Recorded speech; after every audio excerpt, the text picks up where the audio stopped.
often told Australia needs to build more homes to ease the housing crisis. It's a huge problem. But why is that such a daunting task and a difficult task? Well, the Committee for Economic Development of Australia has been looking into it, and Chief Economist Cassandra Winzar joins us bright and early from Perth. Very early, Cassandra. Thanks for joining us on News Breakfast. Good morning, Bridget. Keep us up to speed on this. How many homes are we building? Are we building enough? We're really not building anywhere near enough homes. So we've got some pretty ambitious targets under the government's housing accord, and we're not close to meeting any of those. And that means we've seen rising house prices across much of Australia and really challenging rental situations as well. And one of the challenges we've seen is that we've actually had reduced productivity in our construction sector. So we're building half as many houses per construction worker than we were in the 1970s. Why is this happening? There's a complex kind of web of what's happened in the construction sector, and that's seen productivity really decline and flatline. And it's not just housing, it's for infrastructure projects as well. And one of the areas that we've identified is that there's been a real shift to smaller firms in the construction sector. So in the construction sector, 99% of firms have fewer than 20 employees, and most have fewer than 5.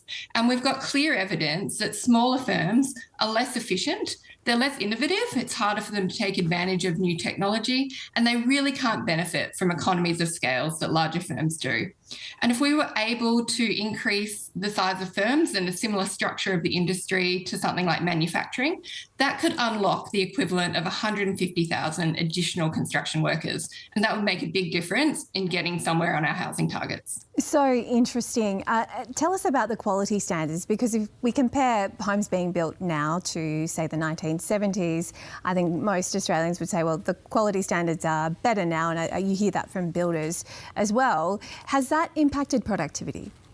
Yeah, so look, we do have higher quality buildings, and that's a good thing. But when we look at different estimates of productivity in the sector, even when you take into account increased quality standards, we still see this decline in productivity. So it's still a real problem, despite the fact we've had this increase in quality.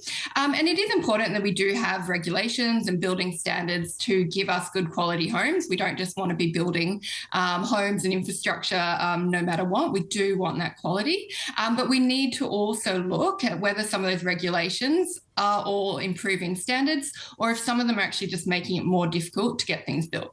So what are some of the recommendations you think state and territory governments, the federal government, could look at? So a couple of the things we could be looking at is that we've got a really complex land use planning and zoning regulations. So that makes it hard. People and companies have to navigate hundreds of different local governments and different requirements. And that makes it really hard for firms to expand and to get economies of scale through different markets.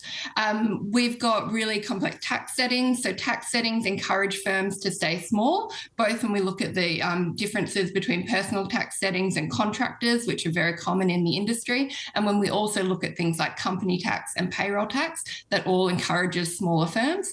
And we've also got issues around things like occupational licensing. So it's really hard for skilled trades to move between different jurisdictions. Again, that makes it harder to get mobility in the sector, and it makes it harder for firms to grow.